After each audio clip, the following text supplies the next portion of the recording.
Spring savings are in the air and at Ross, where they have savings on all the brands you love. From the latest fashion to outdoor decor and even pet supplies, savings are in every aisle. Go to Ross and save 20 to 60% off other retailers' prices on your favorite spring finds.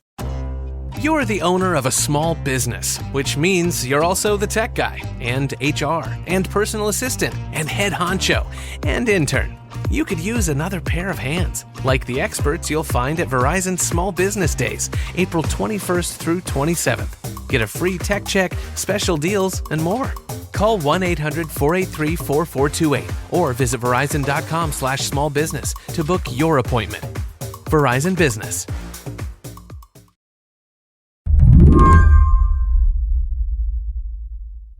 All right, let's talk more about that Facebook deal to buy Instagram. Instagram, for those of you who may not know, is a photo sharing app, kind of a postcard type situation. And back in 2012, Facebook, now called Meta, bought Instagram for approximately $1 billion. It was not that much of a surprise because Facebook was struggling. Paresh Dave is a senior writer at Wired. They were trying to create sort of photo sharing tools. They were trying to enter the mobile era. But at the time, there was a lot of buzz about Instagram. They had just raised, I think, $500 million or something crazy like that. And all of a sudden, like a couple of days later, Facebook Meta scooped them up. Then 2 years later, Zuckerberg made another purchase, this time WhatsApp, for approximately $19 billion. It was an era where people were talking about WeChat and like how that was the Chinese super app where you could do everything. And so it was kind of, a natural continuation of that Facebook would want to try to compete in that space and have WhatsApp become a super app and not just a social media app or a chat app. Did anyone at the time think that this shouldn't be happening, that Facebook shouldn't be buying up Instagram and then WhatsApp? Did anybody have a problem with this? I don't think there was as much of a tide of anti-big tech sentiment because it wasn't, considered a big tech at that point. It took a few more years. So at the time, it was just par for the course for Silicon Valley, for these big companies to scoop up smaller startups from time to time. Apple, was really known for it back then. Google, was only a few years off of buying YouTube. It was totally normal. It was seen as the way that these tech companies grow. These were a new era of tech companies, but you go back to like the older era of tech companies like an Oracle or an HP. This was totally normal to see something like this happen. Thinking about those two purchases within the span of a couple years, did that shake up the social media scene? Yes, it's hard to say. I mean, that's sort of what we're debating now. We're debating it now because Mark Zuckerberg and his company Meta are trying to convince a judge that those two purchases from over a decade ago, both Instagram and WhatsApp, were legal. This week, the FTC and Meta began a trial to determine if Meta's purchases violated antitrust law. Now, the government says Meta created an illegal social media monopoly when it bought the two companies. And the outcome of the trial could have far-reaching consequences. It's huge. Facebook could be forced to sell off Instagram and WhatsApp. Think about Instagram being over 50% of Meta's advertising revenue in the US. Losing all of that, it's a big deal. Today on the show, Meta goes to court in a landmark antitrust case that could upend the tech industry. I'm Shayna Roth, filling in for Lizzie O'Leary. You're listening to What Next TBD, a show about technology, power, and how the future will be determined. Stick around.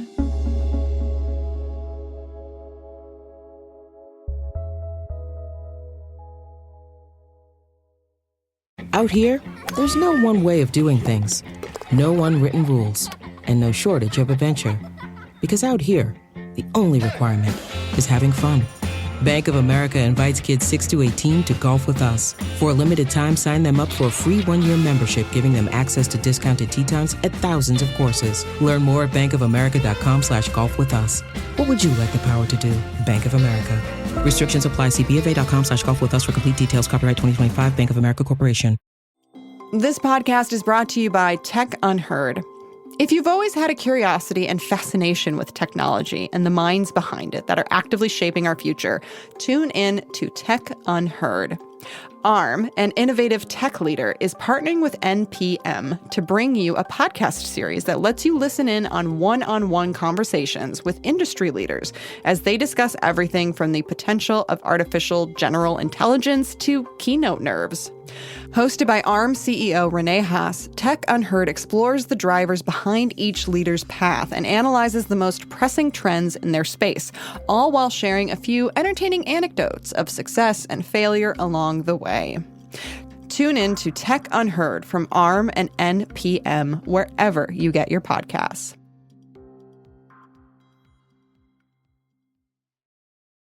This case started in 2020. The FTC alleges Meta, formerly known as Facebook, engaged in anti-competitive practices by swallowing up new competitors to their business, specifically Instagram and WhatsApp.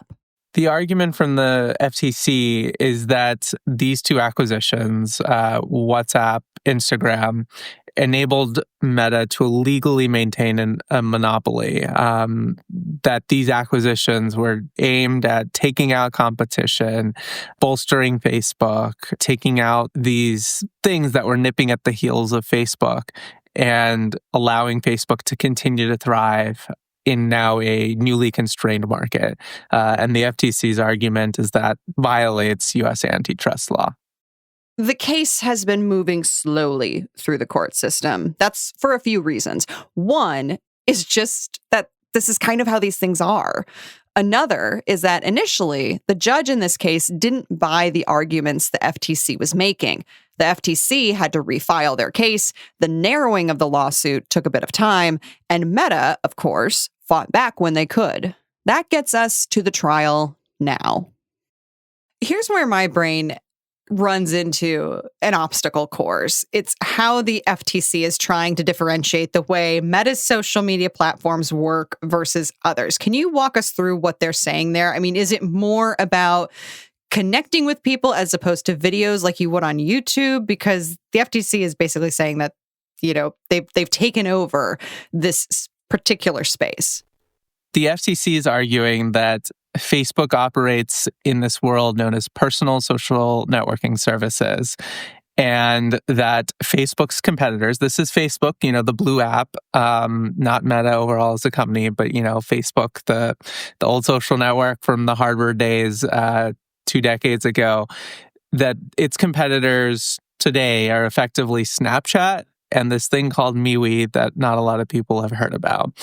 And that TikTok, which we all, you know, probably view as a huge competitor for Facebook, is not a competitor for Facebook. Neither is YouTube. Neither is Twitter/X. That all those things are more about following creators, not about following family and friends. And the FTC says that Facebook, in Mark Zuckerberg's own words, you know, when he founded Facebook, where Facebook was meant to connect with family and friends. And that justifies this sort of very narrow market. And that it's significant because when you consider just Snapchat and MeWe as competitors to Facebook, Facebook has a 80% plus market share. But when you throw in TikTok, when you throw in YouTube, Facebook's, you know, market share falls way, way, way down, and they don't look like a monopoly anymore. Is this a stretch? I mean, are there actual differences here? Because it feels like when I think of social media and I think of all these different platforms, TikTok, Instagram, Facebook, all of them, they're doing the same things, maybe just to varying degrees. That's what the judge has to reckon with. I mean, evidence has started to come out at trial this week. And I think part of the FTC's argument is that over time, yes, Facebook shifted. It became more video heavy. It became a little bit more like TikTok. It became a little bit more like YouTube, these other things that are not Snapchat and MeWe. But that it did so maybe less because of competitive pressure and because, they just made sort of decisions along the way to pull back from family and friends kind of sharing. And it was Facebook's own undoing, like it was their own unraveling. They made their product worse. And that rather than improving the product and really competing, Facebook was able to get away with like pounding us with more ads, pounding us with less of what we wanted.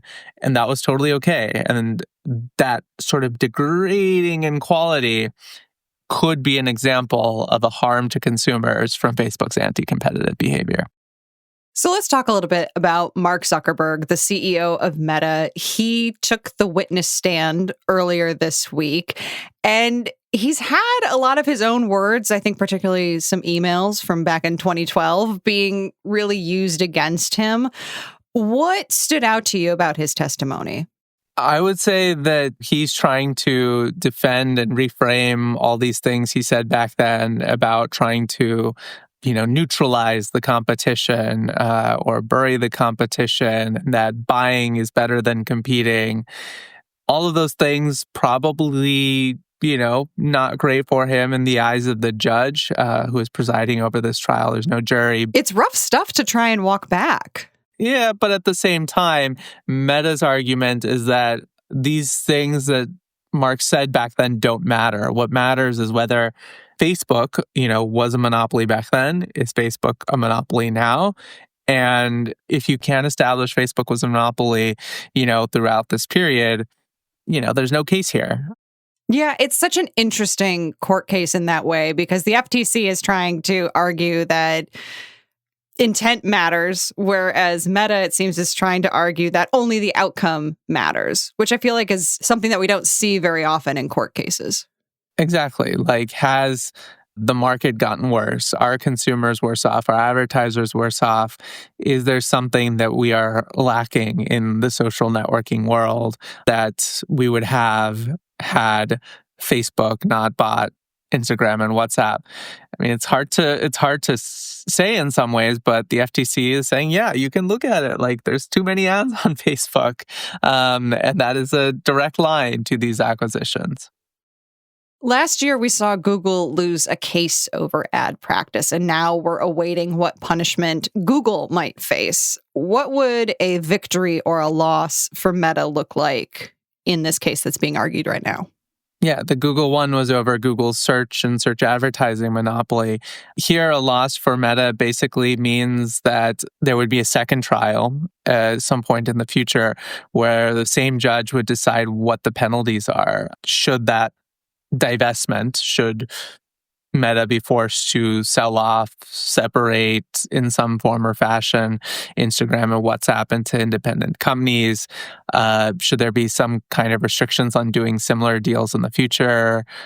Maybe the FTC has to do a thorough review of every Meta acquisition in the future, even the tiniest ones. There could be a whole host of conditions.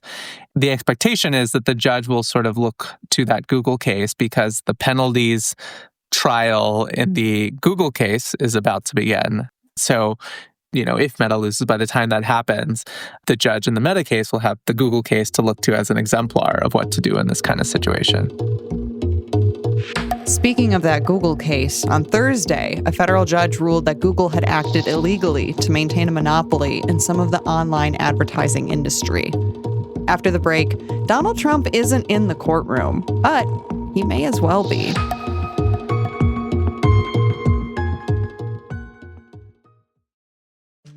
This podcast is sponsored by Udacity. You might be wondering how certain people are landing tech jobs with high-earning salaries, unlimited PTO, remote work, and free lunch. Well, learning the skills that companies need can help you get there. Udacity is an online learning platform with courses in AI, data, programming, and more. With Udacity, you're not just passively watching videos or reading articles. You're doing practical exercises and projects that prepare you for the job you want. With real-world projects and human experts that grade your work, you'll truly get the skills you need. When you have a certification from Udacity, recruiters and employers take notice. So for a better job, better salary, and better skills, check out Udacity today. The tech field is always evolving, and you should be too. You can try Udacity risk-free for 7 days. Head to udacity.com/TBD and use code TBD for 40% off your order. Once again, that's udacity.com/TBD for 40% off, and make sure you use promo code TBD. This podcast is brought to you by OpenPhone.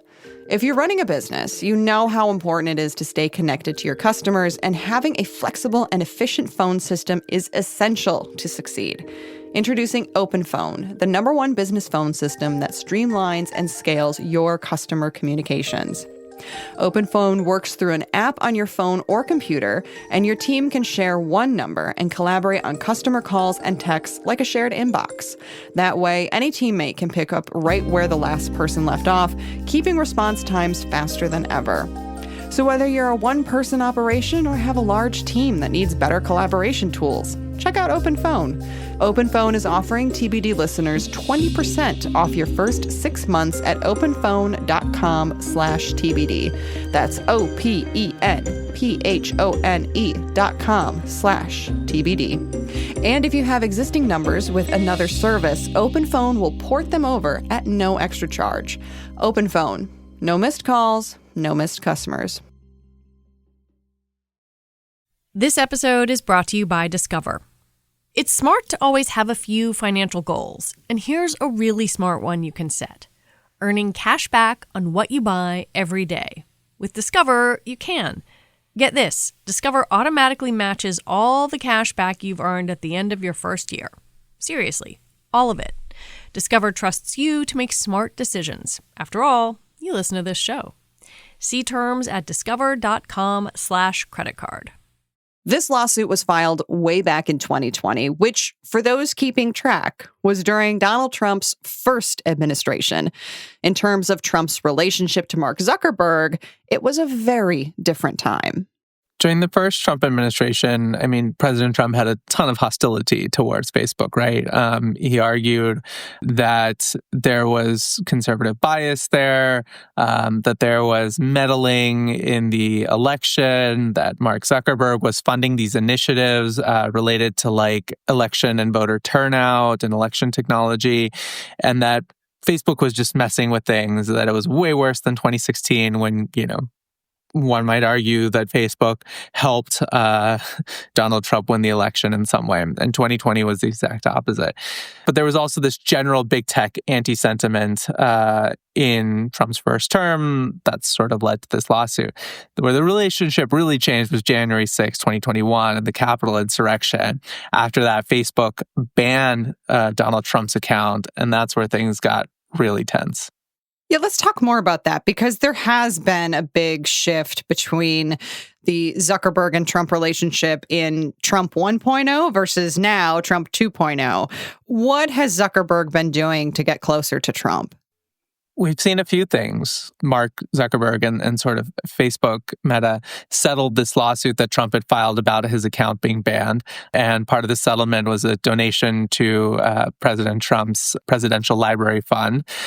We saw Meta donate to Trump's inauguration fund, which they hadn't done the previous time.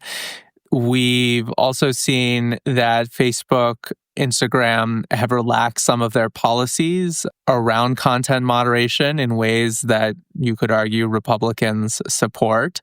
So there's been this effort to really come out and say, like, maybe we don't endorse President Trump, but we are supportive of where things are headed. We are going to not challenge his policies. We're not going to say, we are going to keep our DEI policy and sue you to keep it. Like, there's a lot of things that maybe Mark Zuckerberg of 2017 would be expected to do that are not happening now, and instead the very opposite are happening. What I found interesting was that the New York Times reported that Mark Zuckerberg had been lobbying Trump to resolve the antitrust case. And it seems to fit into this broader political sphere where tech guys are trying to get in with Trump. In general, I mean, if Meta loses, what was the point of Zuckerberg trying to cozy up with the Trump administration? Like I said, the consequences are huge, right? Losing Instagram, losing WhatsApp. Like WhatsApp doesn't have a ton of revenue just yet, but investors are very excited about the prospects. It's key to Meta's future. Like losing those two things is huge. So it makes total sense that Mark Zuckerberg would lay out all the stops to try to prevent this. And if that means, cozying up to Trump, like I guess that makes good business sense for them. But I think it's also important to say that like a lot of people in the FTC circles, former officials, former commissioners, they say it's totally inappropriate for Mark Zuckerberg to have been trying to get the president to intervene here, that the FTC is meant to be an independent agency, generally with 3 commissioners of one party, 2 of another. Right now, there's just 3 Republican commissioners, and, wholly inappropriate for them to have tried to intervene here. So in February, the FTC launched an inquiry into what they call tech censorship. And Republicans have long complained about censorship on social media platforms. And at the same time, they classically have also been against government intervention in business. Is all of this just a sort of like manifestation of everyone disliking big tech, but they only have one legal lever to pull to try and get back at Meta? I think there's something to that. Trump at this point might appreciate Mark Zuckerberg. He might appreciate Meta and what they've quote unquote done for him. At the end of the day, though, if the FTC's argument is to, be believed, Facebook did something wrong. It did something illegal, and Trump might believe it's worthwhile to have the company punished for its past misdeeds, that, those shouldn't be overlooked. Something illegal was done. There should be a penalty for that, regardless of, how things look today. An interesting little wrinkle in all of this is that the judge in the case is James Boasberg, who was recently overseeing some of Trump's El Salvador deportation cases. How do you think the Trump administration's behavior in Boasberg's courtroom over the last few weeks and months will influence how this case plays out?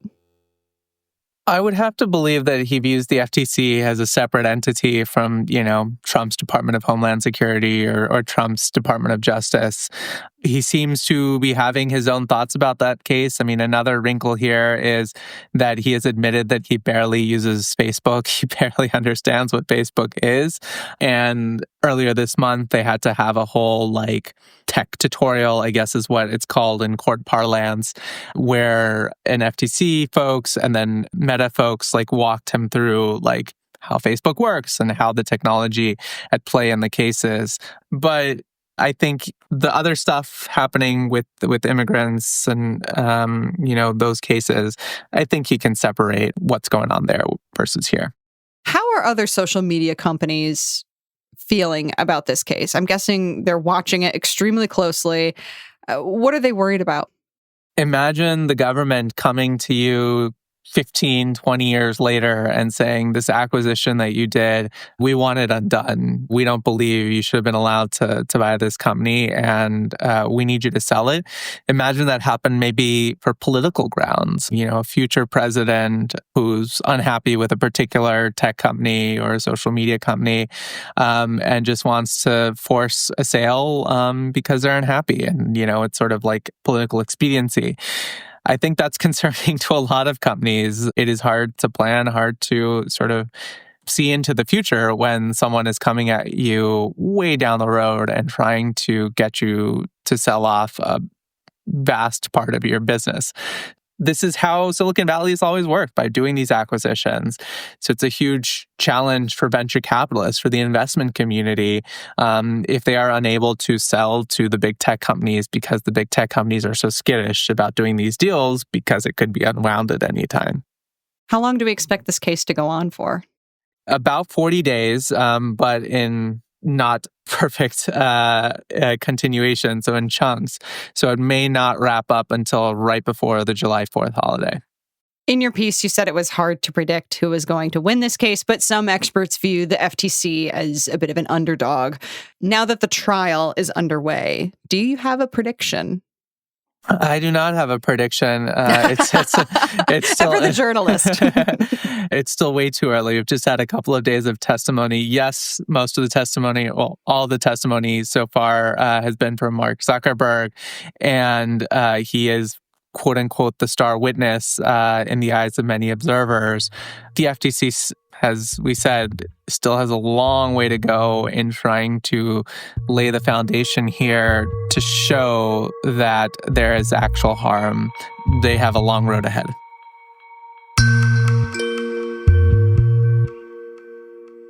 Paresh Dave, thank you so much for coming on the show and lending us your expertise. Appreciate it. A wonderful way to spend my day. Paresh Dave covers tech for Wired. And that is it for our show today. What Next TBD is produced by Patrick Fort. Our show is edited by Evan Campbell. Slate is run by Hillary Fry.